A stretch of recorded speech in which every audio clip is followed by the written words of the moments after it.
Okay, everybody. So we're gonna teach you today how to measure your decibel levels. We were pretty shocked after measuring the things that we found. Some cars obviously idle lower than others, but they still end up being noisier.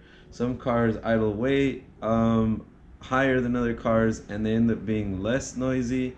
Obviously, tires factor into the equation of noise. You probably won't be able to test that, but what we have found out about tires is that if your tire is ran backwards than the intended directional pattern, then it does start making a ton of noise. Like we could hear the pitch of a car, read it on the decibel reader, and go and check, and most of the times we would verify that yes, that person was running their tires backwards. Obviously it's not 100% of the time, but a lot of the times.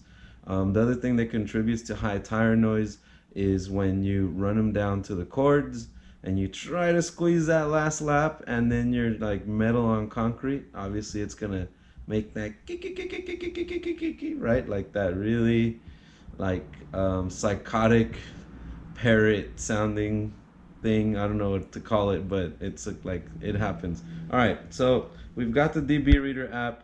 We're gonna show you how it works. All right, so one of the more annoying features of having this app for free is that it constantly wants you to buy like the whole app. You don't need to do that. There's no need to spend money on this. You will see this advertisement come up constantly, and very hidden on the top right hand corner of the screen, you're gonna see a close part. So go ahead and click that, and then it will go right back to your decibel reader. Just like it's the same one that we showed you on Instagram. Download the free one. Do not pay for the actual app. So here it is, it's going. Here's the max. I'm gonna yell at it. See how it went up to 86 max? So then what I'm gonna do is I'm gonna double tap on that 86, and it's gonna reset the max. So if you need to do that, cool, awesome, go ahead and do that. The other things you're gonna need is a tape measure, and then you're gonna measure from the back of your exhaust 5 feet back, and that's where you're gonna measure your noise from.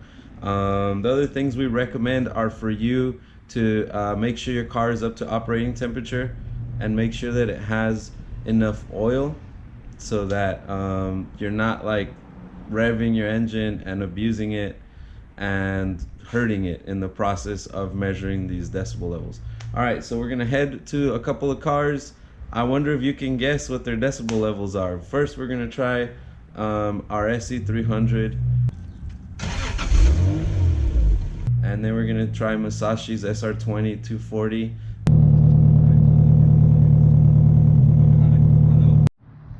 Oh yeah, and right before you start, you're trying to make sure that the decibel level stays under or at 95 dBs.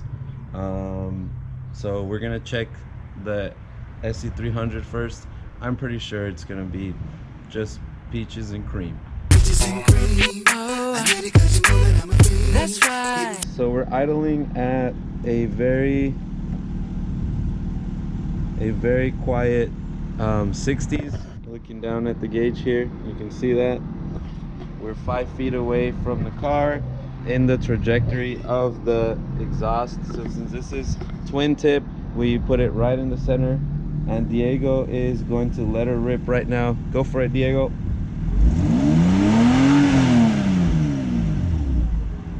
Okay, so that spiked up.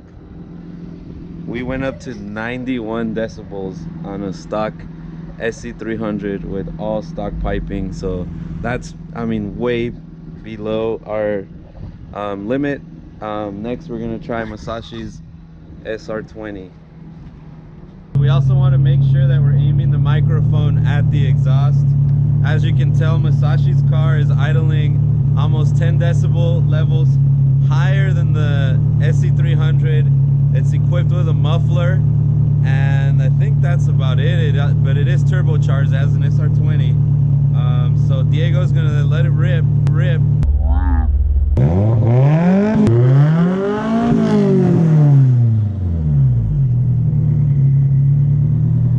Wow, so shocking.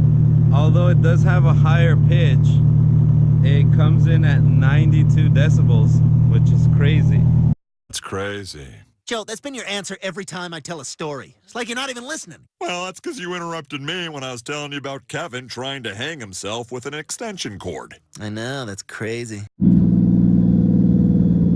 Alright, so now we're behind a Supra, which has no mufflers, no exhaust. It just dumps right after the turbo, which don't do that.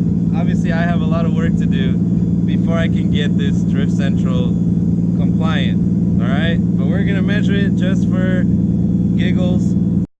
As the giggles. Don't look at me.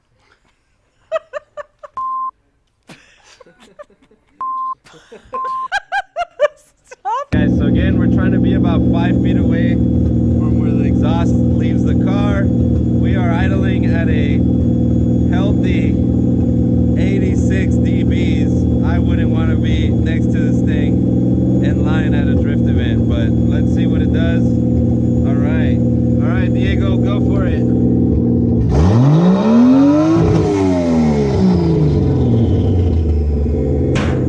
All right, and turn it off. And as expected, 98 dBs. That's way too much, obviously, way too loud. We will work on that. We're about to measure a really offensive, loud car right there. Again, my tip would be warm up your engine, make sure it has plenty of fluids, oil, everything's healthy before you get on it hard. We're gonna use 2 dB readers. We're gonna use the one on the older iPhone and the one on the newer iPhone. I would say take 5 measurements and go with your peak. That way you have a good idea of what we might measure you at. Because if you always take your lowest measurement, then it's obviously not a good idea, right? Any guesses? All right, Rick, put it like right here, like on this side with the microphone facing that way. Where's your revving? Diego, rev it to 66. Yeah. 66. You ready for this? Yeah. No? You might want to cover your ears. You might want to cover your ears. Yeah.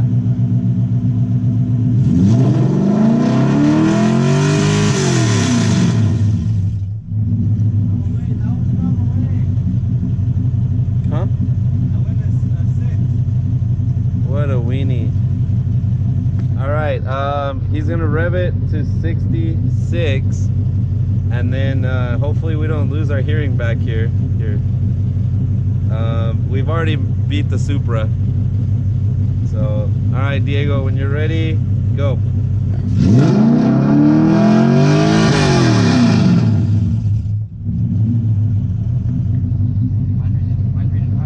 Ouch. Alright everybody, so there you have it. We went over how to measure your exhaust before signing up for Drift Central. Most of you are more than compliant and doing really well with that, and we really appreciate that. If you have any questions or concerns, please go ahead and shoot us a DM or leave a comment below, and we'll be checking all of that. So yeah, we're here for you guys. We support you guys, and we hope to keep Marina as a place for drifting for many years to come. So see you guys later. See you at the next event. Peace.